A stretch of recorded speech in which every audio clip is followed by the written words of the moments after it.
फाल्गुन शुक्ल पक्ष की अष्टमी से लेकर और पूर्णिमा तक का जो टाइम है, होलाष्टक का टाइम है, ये शास्त्रों में वर्जित माना है। पुराणों के अनुसार यहाँ हिरण्यकशिपु ने अपने पुत्र प्रहलाद को बड़ी कठोर यातनाएं दी थी और इस टाइम सौरमंडल में जो ग्रह नक्षत्रों की सिचुएशन है वो बड़ी उग्र होती है। तो कुछ जो नई चीज़ें, जैसे कोई भी गाड़ी घोड़ा खरीदना है, कोई व्यापार आरंभ करना, मकान निर्माण करना और 16 संस्कार इसमें वर्जित बताए गए हैं शास्त्रों के अनुसार। इस प्रकार की कोई भी गतिविधियां यहाँ पे नहीं करनी चाहिए। उन्होंने अपने पुत्र को बड़ी 8 दिन बड़ी कठोर यातनाएं दी थी पुराणों के अनुसार, और फिर लास्ट में उसको तरह तरह के यातनाएं, जल में डुबोना, मारने की कोशिश करना, और अंतिम टाइम में जो है ना, उसने अपनी बहन होलिका के वो कर दिया था कि इसको जला के मार दिया जाए। लेकिन वो भगवान का भगत था और उनका लगातार श्वास जो है वो नाभि चक्र से केंद्रित होके और वो आज्ञा चक्र पे सिर्फ परमात्मा का सुमरण करते रहे, तो उनका बाल भी बांका नहीं हुआ।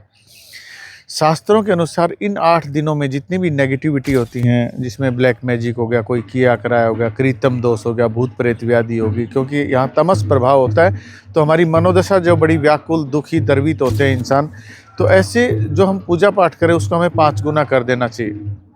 और सुबह शाम 3 टाइम नाभि से गहरा श्वास 15-15 मिनट, नाभि से लेकर आज्ञा चक्र तक तीनों टाइम गहरा श्वास लें और उसके ऊपर ओम का सुमरण करें। श्वास ले रहे हैं ओ और छोड़ रहे हैं मैं, ऐसे एक ब्रिज बना देंगे श्वास के ऊपर, तो जितनी भी नेगेटिविटी हैं वो आपके इर्द गिर्द फटकेंगे भी नहीं।